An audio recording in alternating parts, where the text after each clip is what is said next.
여러분 안녕하십니까? 이어서 춘천에서 전해드립니다. 강원도 내 코로나19 누적 환자 수가 지난 16일 400명을 기록한 지 일주일 만에 500명을 넘어섰습니다. 강원도에 따르면 주말 사이 철원에서 환자 5명이 발생했고 오늘 아침에도 철원 군부대와 요양원을 중심으로 환자 3명이 추가되는 등 철원에서만 환자가 84명으로 크게 늘었습니다. 또 춘천에서도 수도권 확진자 접촉으로 인한 가족과 직장 간 N차 감염이 확산돼 중학생 1명을 비롯해 주말과 휴일 7명이 추가 확진 판정을 받았습니다. 보건당국과 교육청은 조양초와 동산중, 봉이고등학교에 이어 휴일에는 춘천중학교 학생과 교직원 700여 명에 대한 전수검사를 진행했습니다. 이에 따라 강원도 내 코로나19 확진자는 모두 520명으로 늘어났습니다. 지난 주말 춘천에서 중등 임용시험을 치룬 응시생 1명이 코로나19 확진 판정을 받았습니다. 강원도 교육청은 지난 21일 소양중학교에서 중등 임용시험을 치룬 서울 지역 응시생 1명이 노량진 임용시험학원 독서실 확진자와 밀접 접촉으로 시험 직후 확진 판정을 받았다고 밝혔습니다.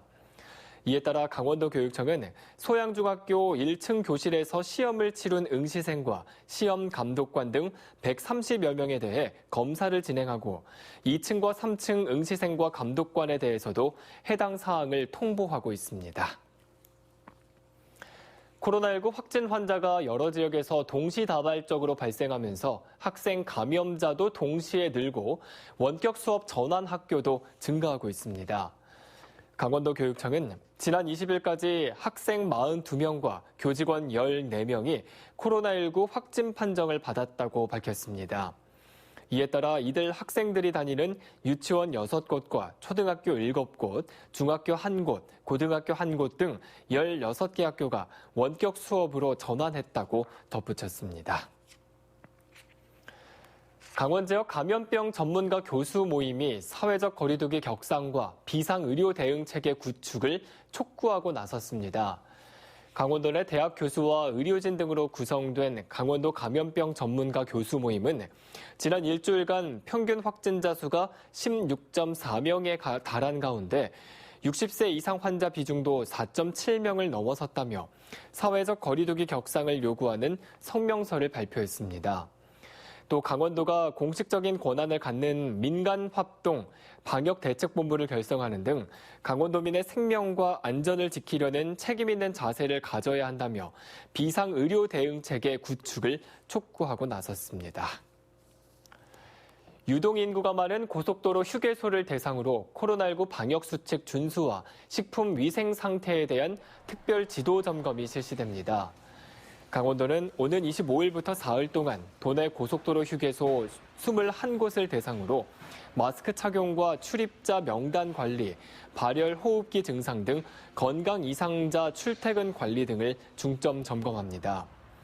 또 유통기간 경과 제품 사용이나 보관 여부, 종사자 건강 진단 실시 등 식품 안전 사고 예방을 위한 단속을 펼쳐 위반 사항은 행정 조치할 계획입니다.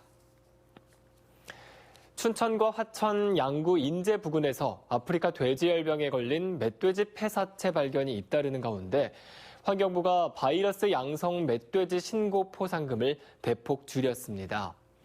환경부는 아프리카 돼지열병 대응 초기와 달리 전담 폐사체 수색팀이 체계적으로 운영되고 있다며 양성 폐사체 신고 포상금을 100만 원에서 20만 원으로 조정했습니다. 또 군인이 신고하는 경우에도 포상금을 지급하기로 하고 포상금 지급 후 누구든지 거짓으로 신고한 사실이 발견되면 포상금을 환수할 수 있도록 규정을 개정해 시행하기로 했습니다. 춘천 공지천으로 이어지는 상류지천에서 성분이 밝혀지지 않은 오염수가 유입됐습니다. 어제 오전부터 춘천시 효자동에서 공지천으로 이어지는 하수 관로로부터 오염수가 유입되면서 인근 하천의 물 색깔이 하얀색으로 변했습니다. 지금까지 춘천에서 전해드렸습니다.